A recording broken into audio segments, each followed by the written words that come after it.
할머니, 민수가 작은 목소리로 속삭였습니다.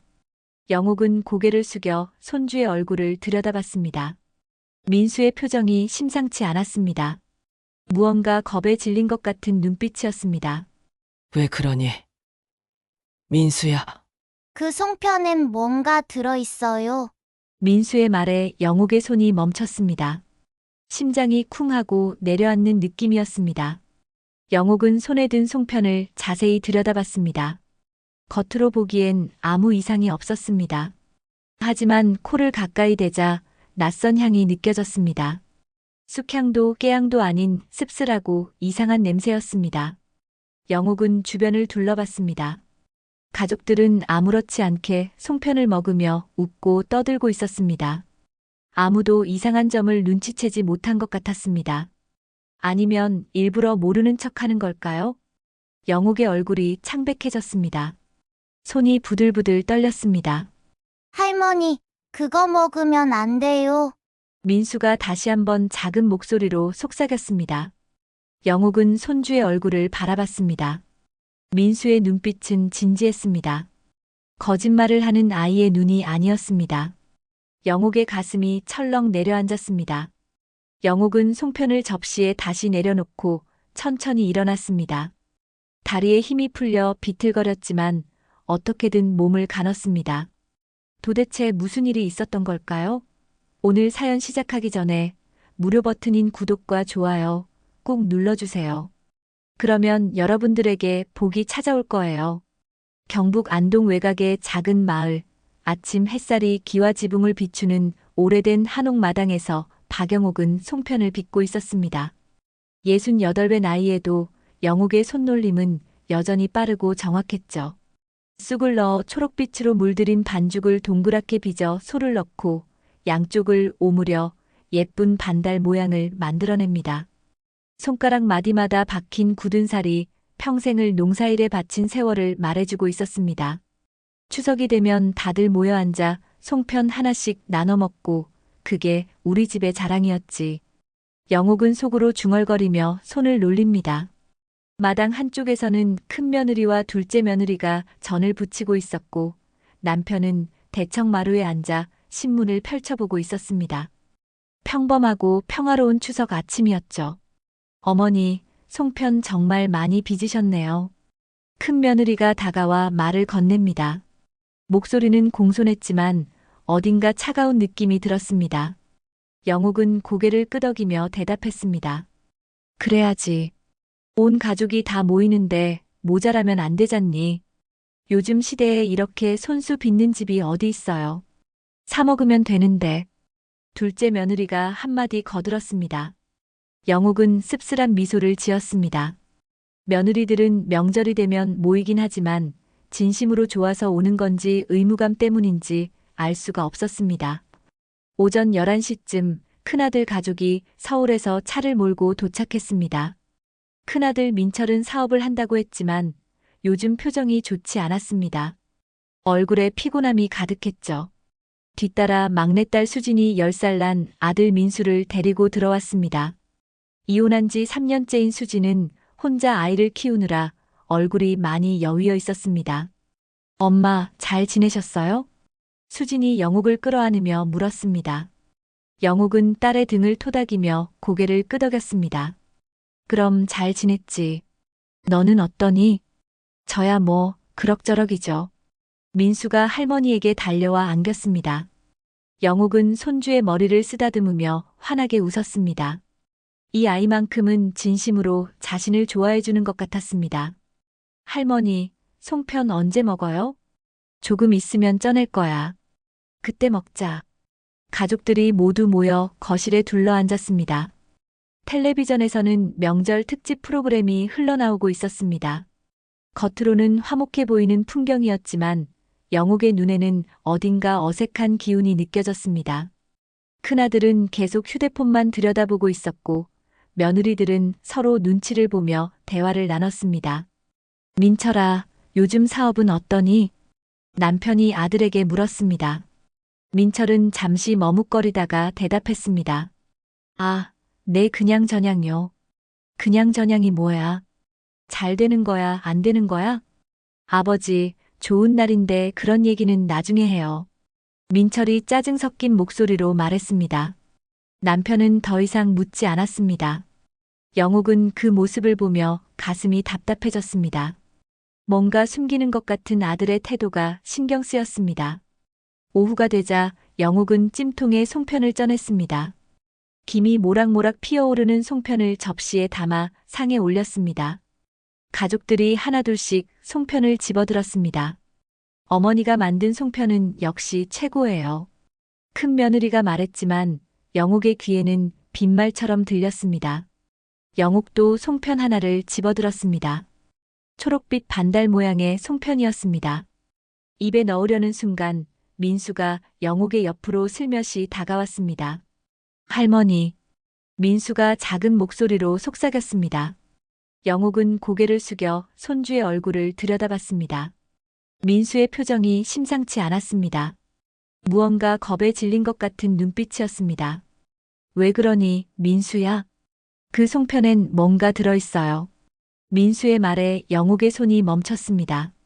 심장이 쿵 하고 내려앉는 느낌이었습니다. 영옥은 손에 든 송편을 자세히 들여다봤습니다. 겉으로 보기엔 아무 이상이 없었습니다. 하지만 코를 가까이 대자 낯선 향이 느껴졌습니다. 쑥향도 깨향도 아닌 씁쓸하고 이상한 냄새였습니다. 영옥은 주변을 둘러봤습니다. 가족들은 아무렇지 않게 송편을 먹으며 웃고 떠들고 있었습니다. 아무도 이상한 점을 눈치채지 못한 것 같았습니다. 아니면 일부러 모르는 척하는 걸까요?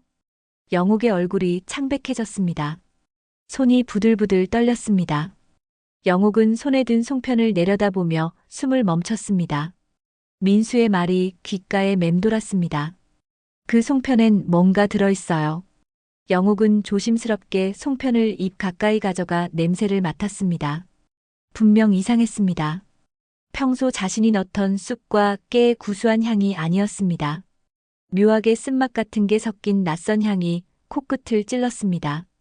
할머니, 그거 먹으면 안 돼요. 민수가 다시 한번 작은 목소리로 속삭였습니다. 영옥은 손주의 얼굴을 바라봤습니다. 민수의 눈빛은 진지했습니다. 거짓말을 하는 아이의 눈이 아니었습니다. 영옥의 가슴이 철렁 내려앉았습니다. 영옥은 송편을 접시에 다시 내려놓고 천천히 일어났습니다. 다리에 힘이 풀려 비틀거렸지만 어떻게든 몸을 가눴습니다. 가족들은 여전히 텔레비전을 보며 웃고 떠들고 있었습니다. 아무도 영옥을 쳐다보지 않았습니다. 어디 가세요, 어머니? 둘째 며느리가 무심한 듯 물었습니다. 영옥은 대답 대신 마당 쪽으로 향했습니다.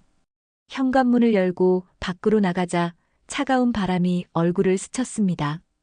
영옥은 마당을 가로질러 대문 밖으로 나갔습니다. 맨발이었지만 신경 쓸 겨를이 없었습니다. 어머니, 어디 가세요? 뒤에서 남편의 목소리가 들렸지만 영옥은 뒤돌아보지 않았습니다. 그저 앞만 보고 걸었습니다. 마을길을 따라 10여 미터쯤 걸어가자 옆집 최씨 할머니 집이 보였습니다. 영옥은 대문을 두드렸습니다. 최씨, 나야. 영옥이. 문이 열리고 최씨 할머니가 놀란 얼굴로 영옥을 맞았습니다. 아니, 영옥이 내가 왜 이래? 맨발로 웬일이고? 최씨, 나 좀 들어가도 되겠어? 그럼 들어와. 무슨 일인데? 영옥은 최씨 할머니의 집 안방으로 들어가 주저앉았습니다. 온몸에서 힘이 빠져나갔습니다. 최씨 할머니는 물 한 컵을 떠다 주며 걱정스러운 눈으로 영옥을 바라봤습니다. 대체 무슨 일이야? 명절에 가족들 다 모였는데 왜 이러고 있어? 영옥은 떨리는 손으로 물을 마셨습니다. 목이 바짝 타들어가는 것 같았습니다. 한참을 말없이 앉아 있다가 입을 열었습니다. 최씨, 나 송편에 뭔가 이상한 게 들어있었어. 뭐? 송편에? 무슨 소리야? 손주 민수가 그러더라고. 송편에 뭔가 들어있다고. 냄새를 맡아보니 정말 이상했어. 내가 넣지 않은 게 분명히 섞여 있었어. 최씨 할머니는 영옥의 얼굴을 자세히 들여다봤습니다. 영옥의 눈빛은 두려움으로 가득 차 있었습니다. 혹시 민수가 장난친 거 아닐까? 애들이 그럴 수도 있잖아. 아니야. 민수는 그런 애가 아니야. 진짜로 뭔가 본 거야. 영옥의 목소리가 떨렸습니다. 최 씨 할머니는 한숨을 쉬며 영옥의 손을 잡았습니다. 영옥아, 너무 놀라지 마. 일단 진정하고 생각해봐. 누가 송편에 뭘 넣었겠어? 영옥은 고개를 저었습니다. 생각하고 싶지 않았습니다. 하지만 머릿속에서는 이미 의심이 자라나고 있었습니다. 가족 중 누군가가 자신을 해치려 한다는 생각. 그 생각만으로도 온몸이 얼어붙는 것 같았습니다. 최 씨, 나 어떡하지? 일단 여기서 좀 쉬어. 그리고 천천히 생각해 보자고. 영옥은 최 씨 할머니의 집에서 1시간쯤 있다가 집으로 돌아갔습니다. 집에 들어서자 가족들이 모두 거실에 모여 있었습니다. 영옥을 보는 눈빛들이 차갑게 느껴졌습니다. 어머니, 왜 그러신 거예요? 갑자기 나가시고. 큰 며느리가 날카로운 목소리로 물었습니다. 영옥은 대답하지 않고 방으로 들어갔습니다. 문을 닫고 이불 속에 파고들었습니다. 저 연세에 왜 저러시나? 치매라도 오신 건가요? 큰 며느리의 목소리가 문틈으로 새어들어왔습니다. 영옥은 이불을 뒤집어 쓰고 눈을 감았습니다. 하지만 잠이 올 리 없었습니다. 분명 뭔가 섞였다. 이건 그냥 쑥이나 깨가 아니야. 누가 왜 이런 짓을? 영옥의 머릿속에서는 온갖 생각들이 꼬리를 물고 이어졌습니다. 아들일까요? 며느리일까요? 아니면 누군가 다른 사람일까요? 도대체 누가 왜 자신을 해치려 하는 걸까요? 영옥은 이불 속에서 몸을 웅크렸습니다. 두려움이 온몸을 감쌌습니다. 밤이 되자 집안은 조용해졌습니다. 가족들은 각자의 방으로 들어갔고 영옥은 혼자 방에 누워 천장을 바라봤습니다. 어둠 속에서 온갖 상상들이 머릿속을 휘젓고 다녔습니다. 송편에 든 그 이상한 향, 민수의 떨리는 목소리, 며느리들의 차가운 눈빛. 모든 것이 퍼즐처럼 맞춰지는 것 같았습니다. 내일 아침에 송편을 다시 확인해 봐야겠어. 영옥은 속으로 다짐했습니다. 진실을 알아야 했습니다. 이대로 두려움 속에서 살 수는 없었습니다. 영옥은 눈을 감고 잠들기 위해 애썼지만 새벽까지 잠은 오지 않았습니다. 새벽 5시 영옥은 이불을 걷어차고 일어났습니다. 밤새 한숨도 자지 못한 탓에 머리가 지끈거렸지만 진실을 밝혀야 한다는 생각에 몸을 일으켰습니다. 집안은 고요했습니다. 가족들은 모두 깊은 잠에 빠져 있었습니다. 영옥은 조심스럽게 방문을 열고 복도로 나왔습니다. 맨발로 마루를 걸으며 소리가 나지 않도록 조심했습니다. 부엌으로 들어가자 어제 먹다 남은 송편이 냉장고 안에 그대로 있었습니다. 영옥은 송편이 담긴 그릇을 꺼내 식탁 위에 올려놓았습니다. 하나씩 송편을 들어 냄새를 맡아봤습니다. 초록색 송편 3개에서 어제와 똑같은 이상한 냄새가 났습니다. 쓴맛 같은 것이 섞인 묘한 향이었습니다. 역시 뭔가 있어. 영옥은 그 송편 하나를 반으로 쪼개봤습니다. 안쪽 솔을 자세히 살펴봤습니다. 팥소 사이사이에 회색빛이 도는 가루 같은 게 섞여 있었습니다. 평소 자신이 넣던 재료가 아니었습니다. 영옥은 그 가루를 손가락으로 조금 떼어내 코에 가까이 대봤습니다. 톡 쏘는 듯한 냄새가 났습니다. 약재 냄새 같기도 하고 뭔가 화학적인 냄새 같기도 했습니다. 영옥의 손이 떨렸습니다. 이건 분명 누군가 일부러 넣은 것이었습니다. 실수로 들어갈 수 있는 게 아니었습니다. 영옥은 그 송편을 비닐봉지에 넣어 방 안서랍 깊숙이 숨겨두었습니다. 증거로 남겨둬야 했습니다. 마당으로 나가자 새벽 공기가 차갑게 얼굴을 감쌌습니다.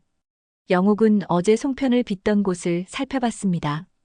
쪼가리가 된 반죽 조각들이 여기저기 흩어져 있었습니다. 영옥은 무릎을 꿇고 바닥을 자세히 들여다봤습니다. 장독대 옆 풀숲에서 작은 종이봉지 하나가 눈에 띄었습니다. 영옥은 그것을 집어들었습니다. 봉지 안에는 회색빛 가루가 조금 남아 있었습니다. 이게 뭐지? 영옥은 봉지를 코에 대고 냄새를 맡았습니다. 송편 속에서 나던 그 이상한 냄새와 똑같았습니다. 영옥의 심장이 쿵쿵 뛰기 시작했습니다. 누군가 이 가루를 송편에 넣은 것이 확실했습니다. 도대체 누가, 왜 이런 짓을 한 걸까요? 영옥은 봉지를 주머니에 넣고 집 안으로 돌아왔습니다. 시계를 보니 6시가 조금 넘었습니다. 곧 가족들이 일어날 시간이었습니다. 영옥은 거실 소파에 앉아 숨을 고르며 생각에 잠겼습니다. 어제 송편을 빚을 때 자신은 계속 마당에 있었습니다. 하지만 중간중간 화장실도 갔고 손도 씻으러 들어갔습니다. 그 사이에 누군가 송편에 뭔가를 넣을 수 있었을 것입니다. 7시쯤 되자 가족들이 하나둘씩 일어나기 시작했습니다. 큰 며느리가 먼저 부엌으로 나왔고 이어서 둘째 며느리도 나왔습니다. 두 사람은 영옥을 보더니 어색한 미소를 지었습니다. 어머니, 일찍 일어나셨네요. 큰 며느리가 말했습니다. 영옥은 대답하지 않고 두 사람을 물끄러미 바라봤습니다. 큰 며느리와 둘째 며느리는 서로 눈빛을 주고받더니 부엌으로 들어갔습니다. 영옥은 슬그머니 거실 구석으로 가서 두 사람의 대화를 엿들었습니다. 언니, 어머니 상태가 좀 이상하지 않아요? 둘째 며느리가 작은 목소리로 말했습니다. 그러게.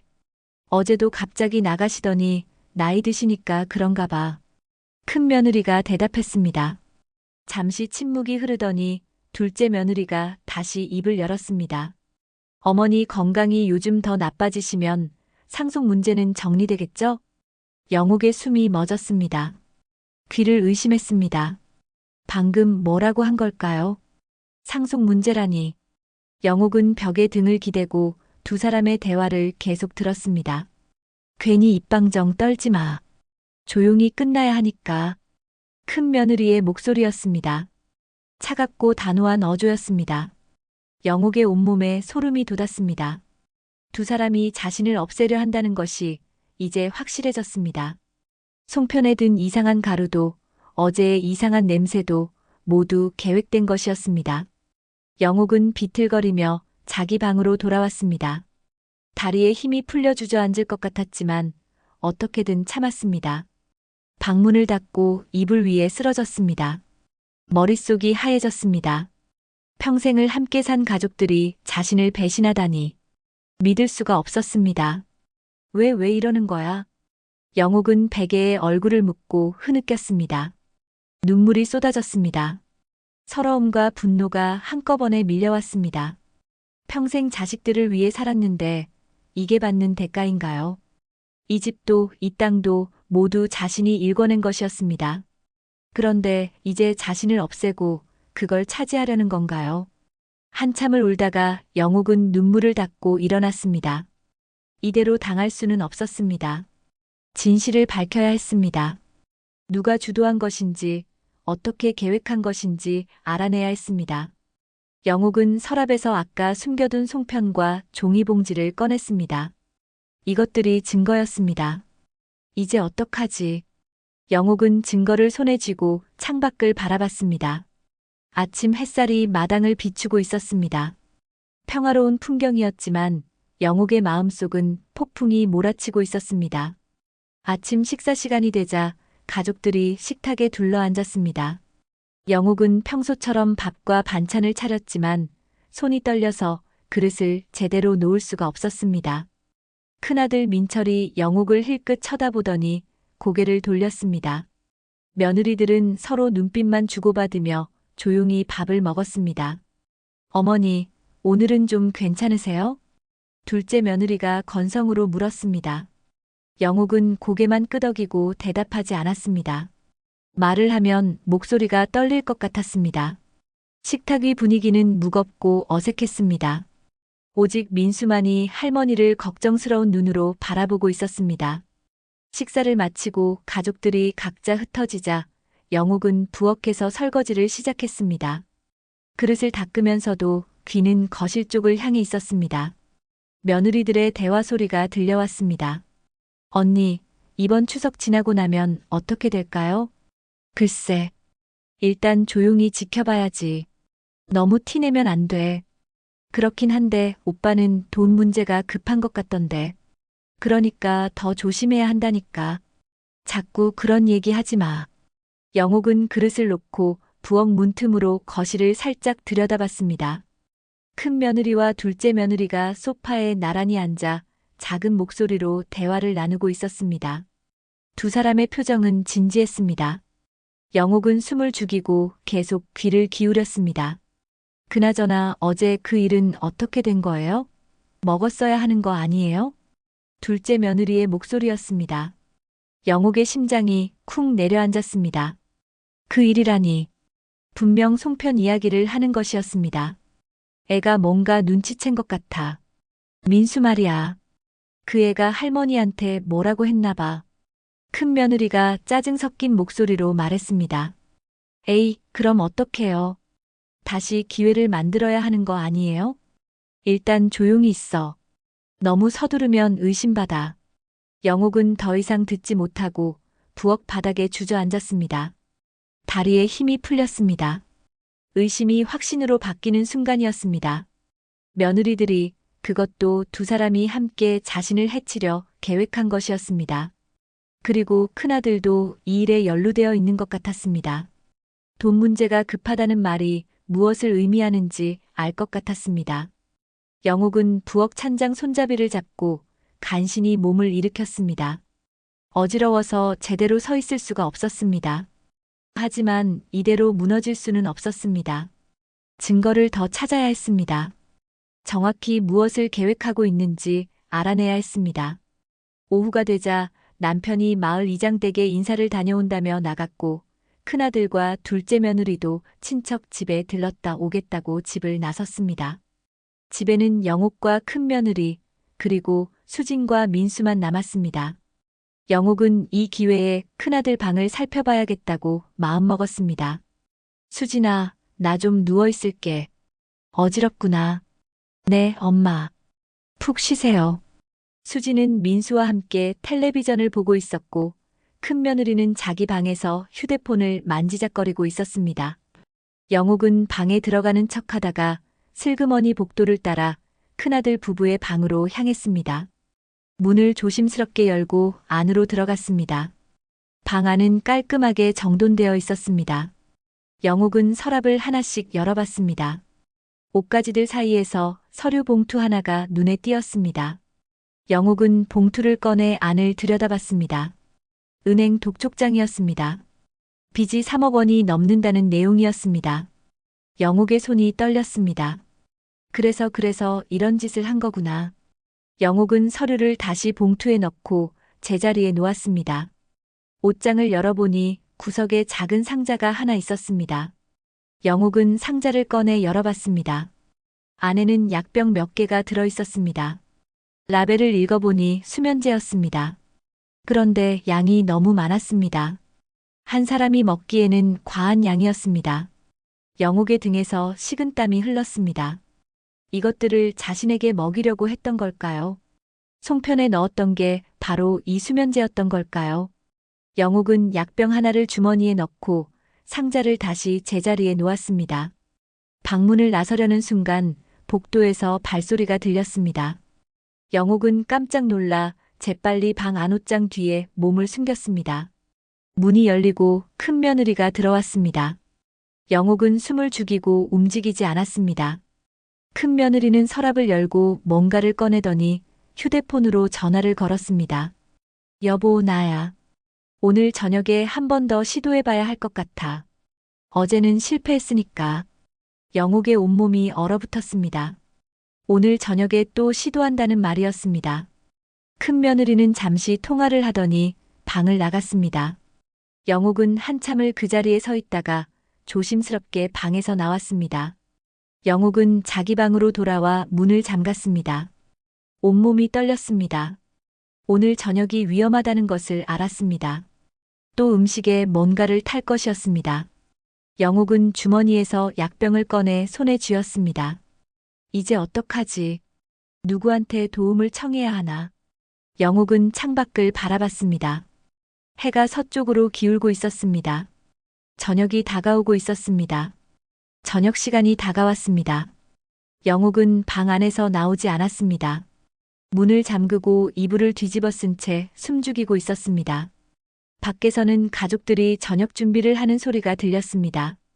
그릇 부딪히는 소리, 발걸음 소리, 웃음소리. 평범한 명절 저녁 풍경이었지만 영옥에게는 모든 것이 위협으로 느껴졌습니다. 어머니, 저녁 드셔야죠. 나오세요. 큰 며느리가 방문을 두드렸습니다. 영옥은 대답하지 않았습니다. 숨소리조차 내지 않으려 애썼습니다. 어머니, 몸이 안 좋으세요? 문 좀 열어주세요. 큰 며느리의 목소리가 점점 가까워졌습니다. 문고리를 흔드는 소리가 들렸습니다. 영옥은 이불 속에서 몸을 더 웅크렸습니다. 에이, 그냥 두자. 피곤하신가 봐. 수진의 목소리가 들렸습니다.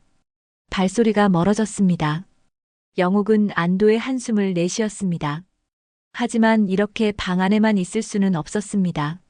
언젠가는 나가야 했고, 그때 또 위험이 닥칠 것이었습니다. 1시간쯤 지났을까요? 가족들이 저녁을 먹는 소리가 들렸습니다. 그릇 부딪는 소리, 대화 소리. 영옥은 귀를 기울였습니다. 할머니는 왜 안 나오세요? 민수의 목소리였습니다. 할머니 피곤하시대. 나중에 깨시면 드실 거야. 수진이 대답했습니다. 영옥은 가슴이 먹먹해졌습니다. 막내딸 수진도 이 일에 연루되어 있는 걸까요? 아니면 아무것도 모르는 걸까요? 알 수가 없었습니다. 저녁 식사가 끝나고 가족들이 다시 각자의 방으로 흩어졌습니다. 영옥은 배가 고팠지만 나갈 수가 없었습니다. 주방에 가서 뭔가를 먹는다면 또 누군가 지켜보고 있을지 몰랐습니다. 음식에 뭔가 탈지도 몰랐습니다. 밤 9시쯤 방문을 두드리는 소리가 들렸습니다. 영옥은 숨을 죽였습니다. 할머니, 저예요.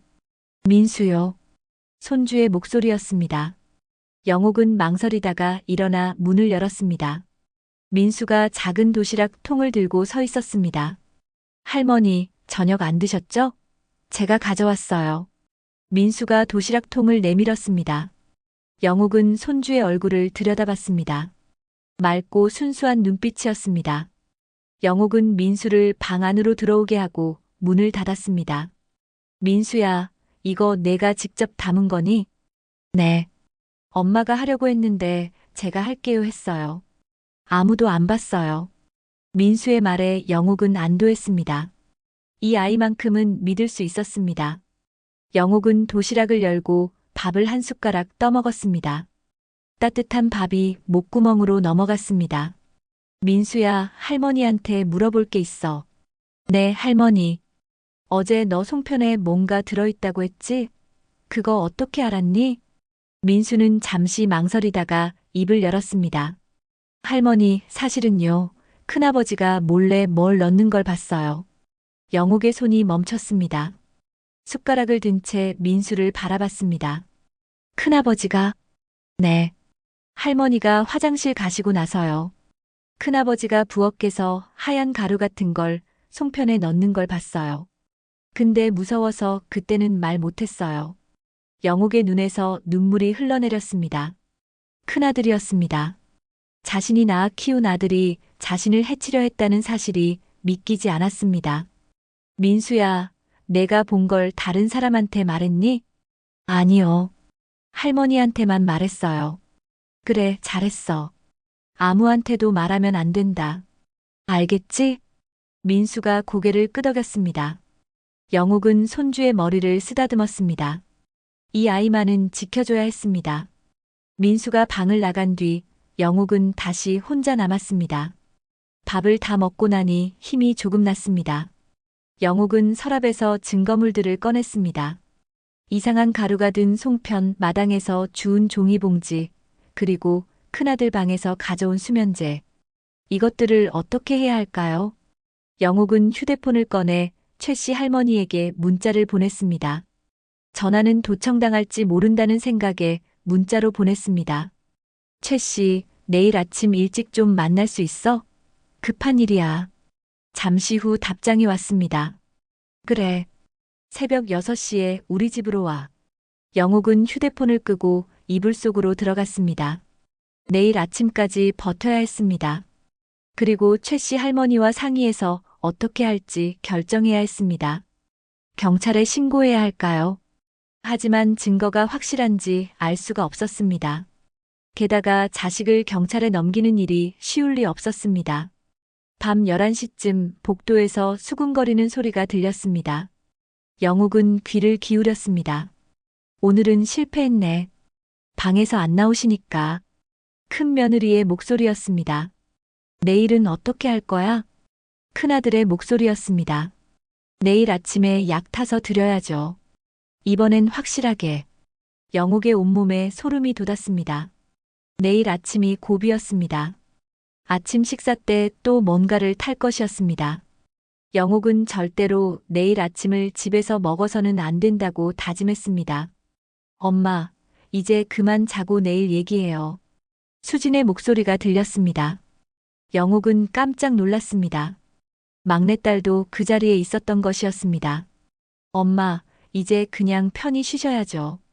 이 집 팔고 요양원 가는 게 어때요? 거기서 편하게 지내시면 되잖아요. 수진의 말에 영욱의 가슴이 무너져 내렸습니다. 막내딸마저, 가장 믿었던 딸마저 자신을 버리려는 것이었습니다. 요양원에 보낸다는 것은 결국 이 집을 빼앗겠다는 뜻이었습니다. 영욱은 이불을 뒤집어 쓰고 울음을 참았습니다. 목이 메어 소리가 나올 것 같았지만 꾹 참았습니다. 가족들에게 들킬 수 없었습니다. 영욱은 주먹으로 입을 막고 눈물을 흘렸습니다. 평생을 저 애들 위해 살았는데 이게 내가 받을 대가란 말이야. 영욱의 마음속에서 배신감과 분노가 소용돌이쳤습니다. 하지만 동시에 슬픔도 밀려왔습니다. 이제 이 집에 자신의 편은 아무도 없었습니다. 오직 어린 손주 민수만이 자신을 지켜주려 했습니다. 영욱은 새벽까지 잠들지 못했습니다. 새벽 5시 반, 영욱은 조용히 방문을 열고 복도로 나왔습니다. 집안은 고요했습니다. 모두 깊은 잠에 빠져 있었습니다. 영욱은 맨발로 마루를 걸으며 현관으로 향했습니다. 신발을 신고 대문을 열려는 순간 뒤에서 인기척이 느껴졌습니다. 영욱은 깜짝 놀라 뒤를 돌아봤습니다. 민수가 잠옷 차림으로 서 있었습니다. 할머니, 어디 가세요? 민수가 작은 목소리로 물었습니다. 영욱은 손주에게 다가가 무릎을 꿇었습니다. 민수야, 할머니 잠깐 나갔다 올게. 너는 자고 있어. 할머니, 무슨 일 있어요? 할머니 요즘 이상해요. 민수의 눈에 눈물이 맺혔습니다. 영욱은 손주를 꼭 안아주었습니다. 괜찮아. 할머니 괜찮아. 걱정하지 마. 할머니, 저도 같이 갈래요. 안 돼. 넌 여기 있어야 해.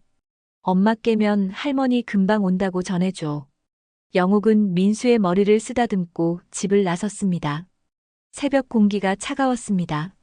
마을길을 따라 걸어가니 최 씨 할머니 집이 보였습니다. 대문을 두드리자 최 씨 할머니가 문을 열어주었습니다. 어서 와. 무슨 일인데 이렇게 급하게? 영욱은 최 씨 할머니의 집으로 들어가 방에 앉았습니다. 그리고 지난 이틀 동안 있었던 일들을 모두 털어놓았습니다. 송편에 든 이상한 가루, 며느리들의 대화, 큰아들 방에서 찾은 수면제와 빛 독촉장, 그리고 어젯밤 들었던 가족들의 대화까지. 최 씨 할머니는 점점 놀란 표정으로 영욱의 이야기를 들었습니다. 세상에, 그게 정말이야? 정말이야. 내가 직접 듣고 봤어. 최 씨, 나 어떡하면 좋겠어? 영욱의 목소리가 떨렸습니다. 최 씨 할머니는 한참을 생각하더니 입을 열었습니다. 영욱아, 이건 경찰에 신고해야 해. 내 목숨이 위험한 일이잖아. 그런데 그래도 내 자식들이야. 경찰에 넘기면. 영욱은 말을 잇지 못했습니다. 아무리 배신당했어도 자식은 자식이었습니다. 평생을 키운 아들과 며느리들을 경찰에 넘긴다는 것이 쉽지 않았습니다. 영욱아, 지금은 내 안전이 먼저야. 자식들이 너를 해치려 한다면 그건 더 이상 가족이 아니야. 최 씨 할머니의 말에 영욱은 고개를 끄덕였습니다. 맞는 말이었습니다. 하지만 가슴 한편이 찢어지는 것 같았습니다. 일단 증거물들을 여기 두고 가. 그리고 오늘 낮에 파출소에 가서 상담이라도 받아봐. 알았어. 그럴게. 영옥은 주머니에서 송편과 종이봉지, 수면제를 꺼내 최 씨 할머니에게 건넸습니다. 최 씨 할머니는 그것들을 안전한 곳에 보관했습니다. 7시쯤 되어 영옥은 집으로 돌아왔습니다. 집 안에서는 가족들이 일어나 아침 준비를 하고 있었습니다. 영옥이 들어서자 큰 며느리가 다가왔습니다. 어머니, 어디 다녀오셨어요?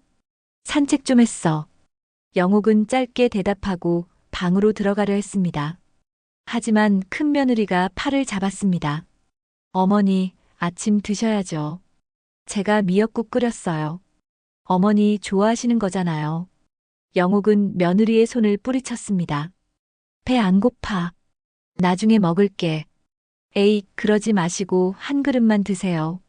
제가 정성껏 끓였는데. 큰 며느리가 억지로 영옥을 식탁으로 이끌었습니다. 식탁에는 미역국과 밥, 반찬들이 차려져 있었습니다. 가족들이 둘러앉아 있었습니다.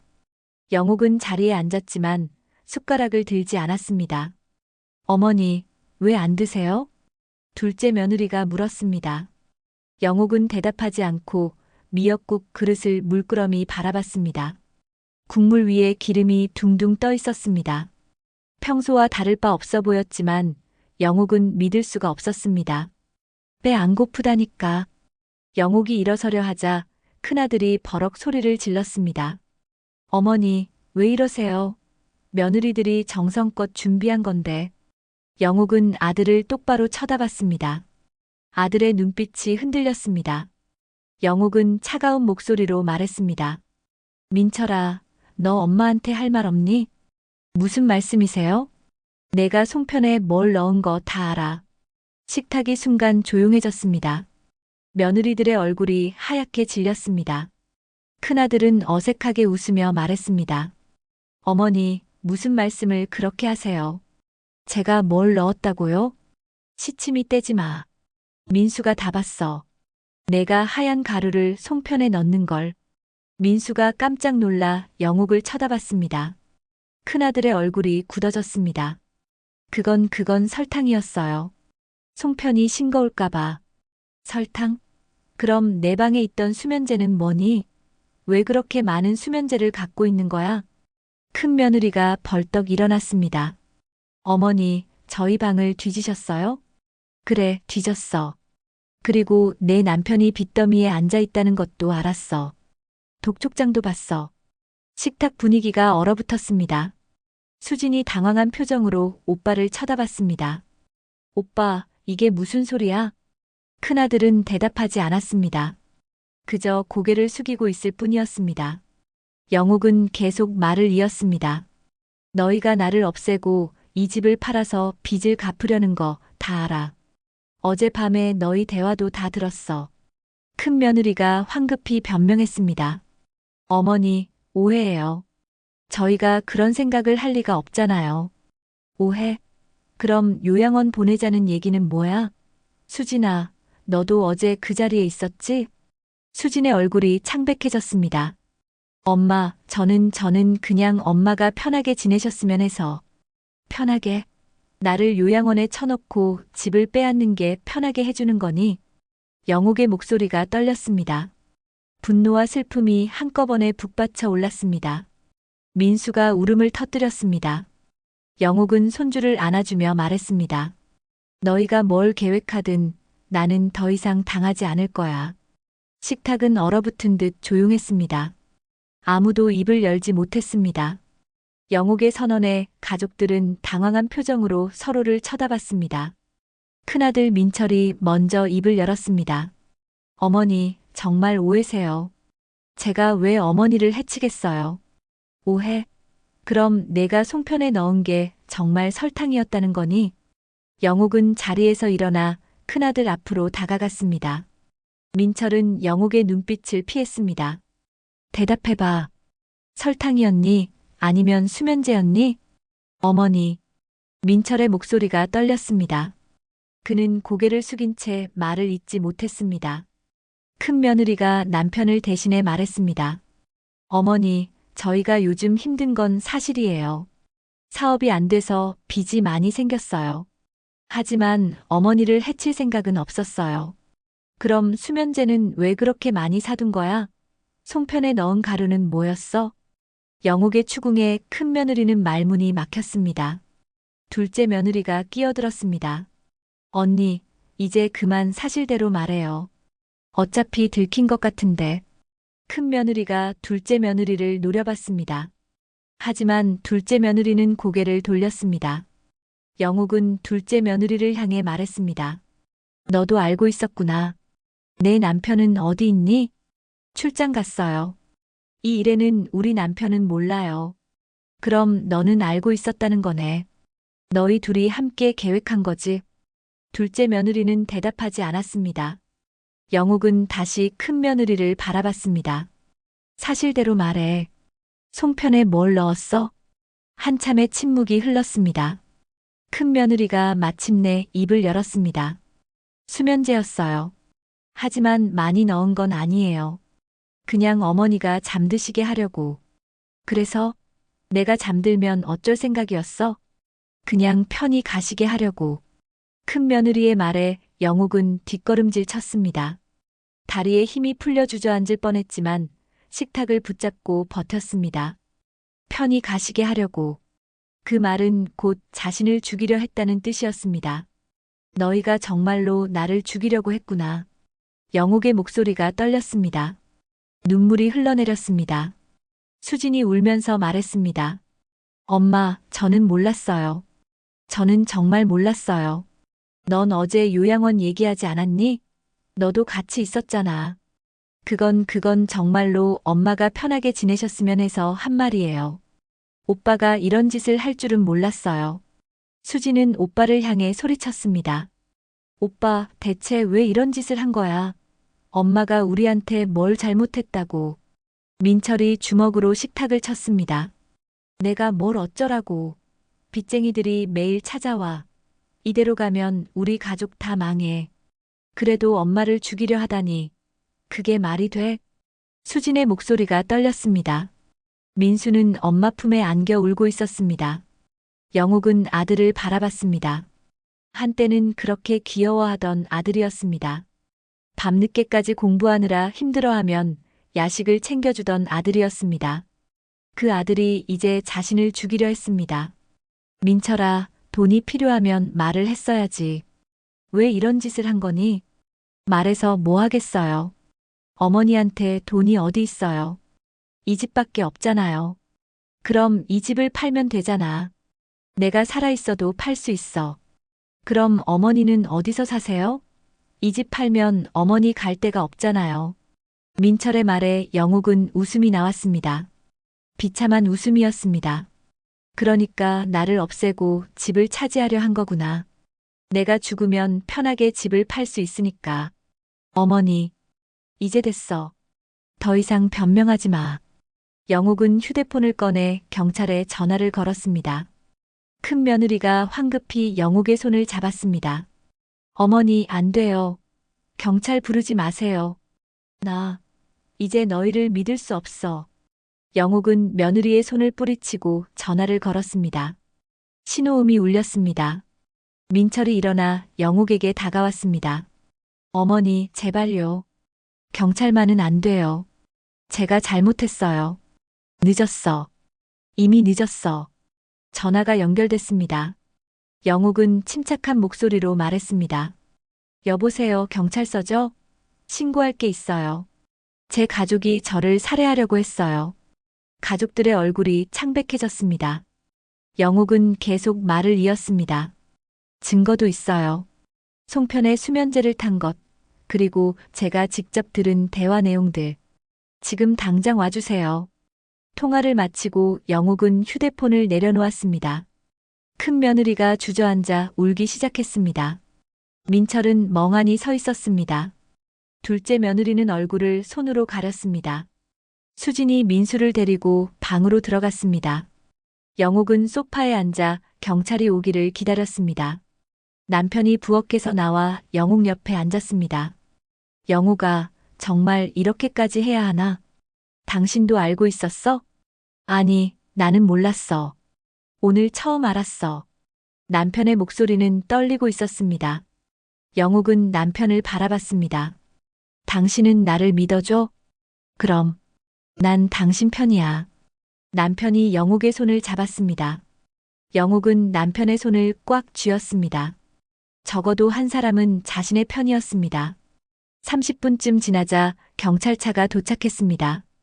경찰관 2명이 집 안으로 들어왔습니다. 영욱은 경찰에게 모든 것을 설명했습니다. 송편 사건, 수면제, 며느리들의 대화, 그리고 빚 독촉장까지. 경찰은 가족들을 한 명씩 조사하기 시작했습니다. 민철은 결국 모든 것을 자백했습니다. 빚 때문에 궁지에 몰린 그는 어머니가 돌아가시면 집을 팔아 빚을 갚을 수 있다고 생각했습니다. 큰 며느리와 함께 계획을 세웠고 둘째 며느리도 알고 있었지만 말리지 않았습니다. 수면제를 조금씩 먹여 자연사처럼 보이게 하려던 계획이었습니다. 경찰은 민철과 큰 며느리를 연행했습니다. 둘째 며느리는 공범으로 조사를 받게 됐습니다. 영욱은 그 모습을 물끄러미 바라봤습니다. 아들이 수갑을 차고 끌려가는 모습, 가슴이 찢어지는 것 같았지만 이것이 옳은 일이라고 스스로를 다독였습니다. 경찰차가 떠나고 집안은 텅 빈 것처럼 조용했습니다. 영욱은 마당 평상에 앉아 하늘을 바라봤습니다. 구름 한 점 없는 맑은 가을 하늘이었습니다. 추석은 이렇게 끝나가고 있었습니다. 명절의 기쁨도 가족의 화목함도 모두 사라진 채로. 할머니, 민수가 조심스럽게 다가왔습니다. 영욱은 손주를 바라보며 손을 내밀었습니다. 민수는 할머니 곁에 앉았습니다. 할머니, 괜찮으세요? 응, 할머니 괜찮아. 큰아버지는 언제 돌아와요? 민수의 물음에 영욱은 한참을 침묵했습니다. 어떻게 설명해야 할까요? 10살 아이에게 자신의 큰아버지가 할머니를 죽이려 했다는 사실을 어떻게 말할 수 있을까요? 민수야, 큰아버지는 잘못된 일을 했어. 그래서 벌을 받아야 해. 할머니를 아프게 하려고 한 거죠? 민수의 맑은 눈이 영욱을 바라봤습니다. 영욱은 고개를 끄덕였습니다. 그래. 하지만 할머니가 용감하게 막았어. 민수 내가 도와줘서 할머니가 지킬 수 있었어. 민수는 할머니의 품에 안겼습니다. 영욱은 손주를 꼭 껴안았습니다. 이 아이만큼은 지켜야 했습니다. 순수한 마음을 가진 이 아이가 상처받지 않도록 보듬어줘야 했습니다. 수진이 밖으로 나왔습니다. 눈이 퉁퉁 부어 있었습니다. 밤새 울었던 것 같았습니다. 엄마, 저 오빠 면회 다녀왔어요. 그래, 뭐라고 하던? 죄송하다고 정말 잘못했다고 했어요. 수진의 목소리가 떨렸습니다. 영욱은 딸을 바라봤습니다. 수진아, 넌 정말 몰랐니? 네, 엄마. 저는 정말 몰랐어요. 요양원 얘기한 건 정말로 엄마가 편하게 지내셨으면 해서였어요. 이런 끔찍한 계획이 있는 줄은 꿈에도 몰랐어요. 수진이 무릎을 꿇고 영욱 앞에 앉았습니다. 엄마, 저를 용서해 주세요. 제가 더 잘 챙겼어야 했는데, 오빠를 말렸어야 했는데. 영욱은 딸의 손을 잡았습니다. 넌 잘못한 게 없어. 일어나. 엄마, 이제 다 지나간 일이야. 우리는 앞으로 어떻게 살지 생각해야 해. 영욱은 딸을 일으켜 세웠습니다. 수진은 눈물을 닦으며 고개를 끄덕였습니다. 며칠이 지났습니다. 민철과 큰 며느리는 살인 미수죄로 기소됐습니다. 둘째 며느리는 방조죄로 벌금형을 받았습니다. 마을 사람들은 수군거렸습니다. 명절에 어머니를 죽이려 한 불효자식 이야기가 온 동네에 퍼졌습니다. 영욱은 사람들의 시선이 부담스러웠지만 담담히 받아들였습니다. 최 씨 할머니가 찾아왔습니다. 영욱아, 요즘 어떻게 지내? 그냥 그래. 뭐 어쩌겠어. 힘들겠다. 아무리 잘못했어도 자식인데. 그래도 내가 살아야 했잖아. 그 애들 때문에 내가 죽을 수는 없는 일이었어. 영욱의 목소리는 담담했습니다. 처음엔 배신감과 분노로 가득했지만 시간이 지나면서 마음이 조금씩 정리됐습니다. 슬픔은 여전했지만 자신이 옳은 선택을 했다는 확신이 들었습니다. 앞으로 어떻게 할 거야? 이 집은 팔 거야. 이제 이 집에 있고 싶지 않아. 수진이랑 민수랑 작은 집 하나 얻어서 같이 살려고. 그게 좋겠다. 새 출발이 필요해. 최 씨 할머니가 영욱의 손을 잡았습니다. 영욱은 고개를 끄덕였습니다. 한 달 후 영욱은 집을 팔았습니다. 빚쟁이들이 민철의 빚 때문에 집을 담보로 잡으려 했지만 영욱 명의의 집이었기에 막을 수 있었습니다. 집을 판 돈으로 영욱은 시내에 작은 아파트를 샀습니다. 수진과 민수가 함께 살 수 있는 공간이었습니다. 이사하는 날 영욱은 마지막으로 한옥 마당을 둘러봤습니다. 평생을 살았던 집이었습니다.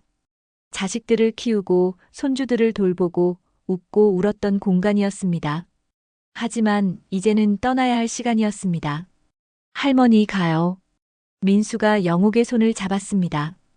영욱은 손주의 손을 꼭 쥐고 집을 나섰습니다. 뒤돌아보지 않았습니다. 이제는 앞만 보고 걸어가야 했습니다. 새 아파트에서의 생활이 시작됐습니다. 수지는 근처 식당에서 일을 시작했고 민수는 전학을 갔습니다. 영욱은 집에서 손주를 돌보며 평범한 일상을 되찾았습니다. 어느 날 저녁 세 사람은 거실에 둘러앉아 저녁을 먹었습니다. 영욱이 직접 만든 된장찌개와 밥이었습니다. 소박한 식사였지만 마음은 따뜻했습니다. 할머니, 이거 맛있어요. 민수가 밥을 우물우물 먹으며 말했습니다. 영욱은 손주의 머리를 쓰다듬었습니다. 많이 먹어. 우리 민수 튼튼하게 커야지. 수진이 영욱을 바라보며 말했습니다. 엄마, 고마워요. 저랑 민수 받아주셔서. 무슨 소리야. 너희는 내 가족이잖아. 엄마 덕분에 저도 새로 시작할 수 있어요.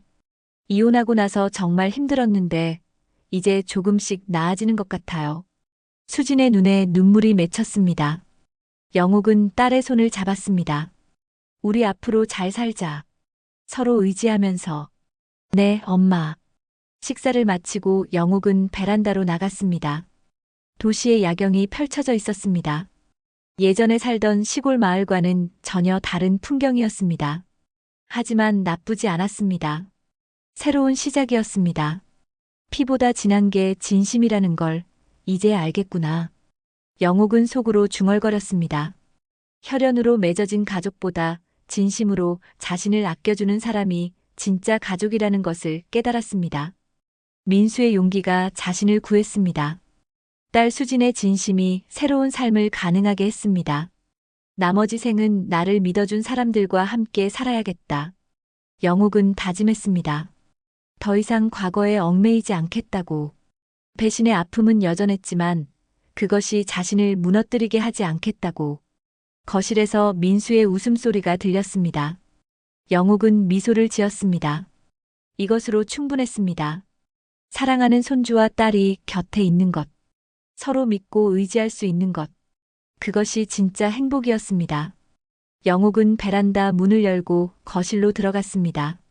민수가 숙제를 하고 있었고 수지는 설거지를 하고 있었습니다. 평범하고 소박한 일상이었습니다.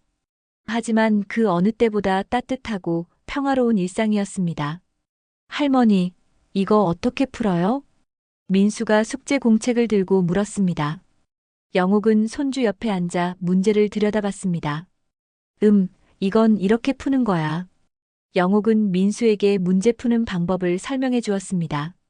손주의 맑은 눈망울이 할머니를 바라봤습니다.